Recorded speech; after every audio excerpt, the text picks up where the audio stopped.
အားလုံးမင်္ဂလာပါဒီကနေ့ကျွန်တော်တို့ဒီ Studio 17 Tech ကနေပြီးတော့မှာပါเนาะ FL Studio ထဲမှာပါတဲ့ဒီ instrument plug-in တွေကိုကျွန်တော်တို့ဘယ်လိုမျိုးအသုံးပြုရမလဲဆိုတာကိုကျွန်တော်တို့ဒီကနေ့ကြည့်ကြည့်အောင်ပါเนาะဆိုတော့ပထမအနေနဲ့ကျွန်တော်တို့ဒီမှာအောက်ဆုံးသားမှာ browser ရှိရပါเนาะအဲဒီ browser ကိုဒီမှာကျွန်တော်များ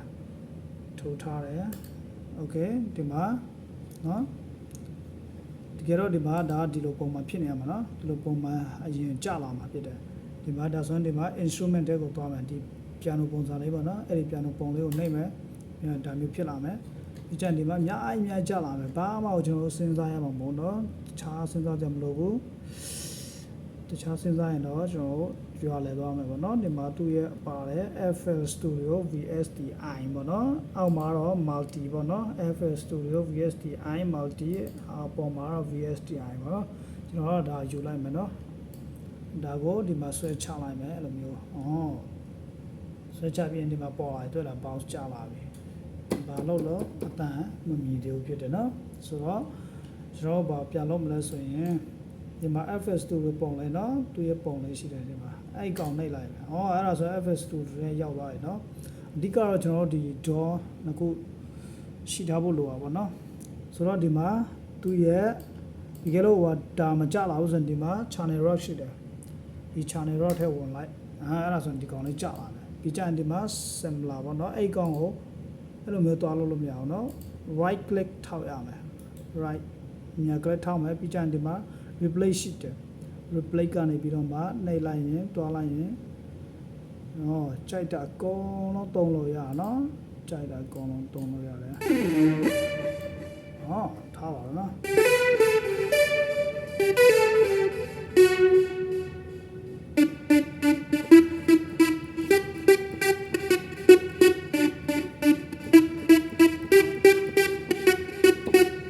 โอเคအဲ့လိုပါနော်ဆိုတကယ်လို့ဒါမကြတော့ဆိုရင်ဒီမှာ right click ပြန်ထောက်မယ် replay ကိုပြန်သွားမယ်အဲ့မှာပြန်ရွေးပါတော့ကျွန်တော်တို့ဒီကောင်စမ်းကြည့်အောင်ပါနော်စမ်းကြည့်မယ်ဆိုတော့ဒီ hub လေးပါနော်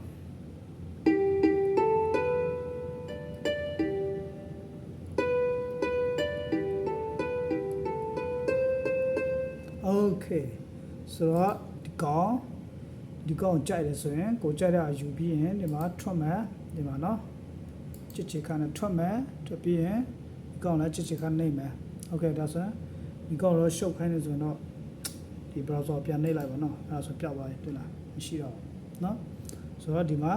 တီးလို့ရပြီကျွန်တော်တို့เนาะ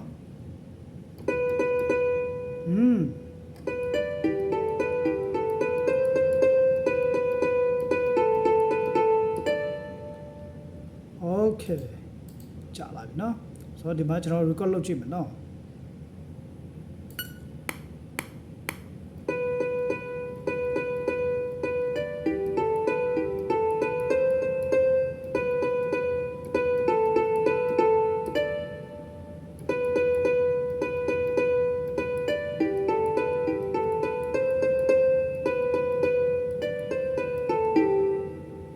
အဲ့လိုမျိုးလေးပါเนาะ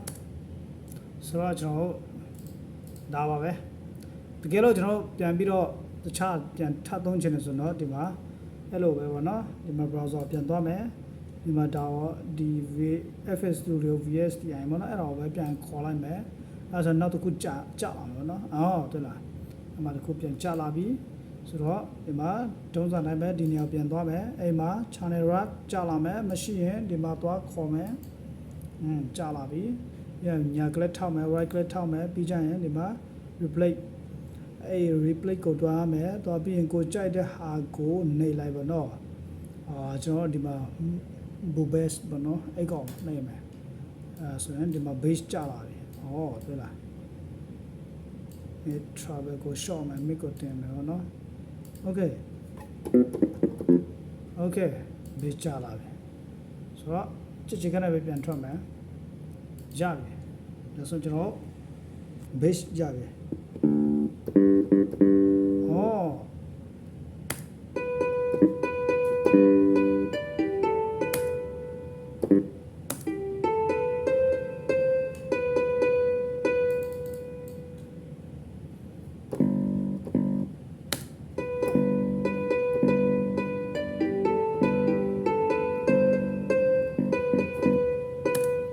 လိုပေါ့နော်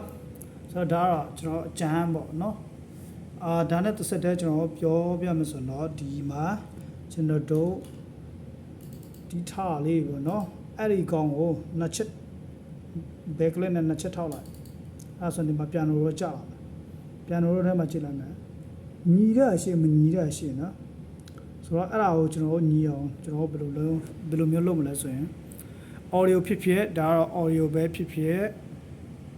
ဒီ MIDI ပဲဖြစ်ဖြစ်ပေါ့နော်ကျွန်တော်လုပ်လို့ရတယ်ဒီမှာ Q ဆိုတဲ့စလုံးလေးရှိတယ်ပေါ့နော်ဒီကောင်းကိုကျွန်တော်တစ်ချက်နှိပ်ပေးလိုက်ရင်ဒီမှာတွေ့လားပြောင်းသွားရနော်ခုနကတော့အတန်ကမညီဘူးမလားအဲ့ဒါပြန်နားတော့ကြည့်လားအဲ့လိုကြာပါ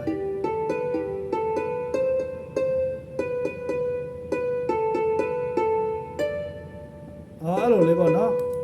ဆိုတော့ဒါကတော့ Studio One ထဲနေပြီးတော့လောက်တာဖြစ်တယ်ပေါ့နော်ဆိုတော့ဒီပေါ့နော် Studio One ထဲကနေပြီးတော့မှ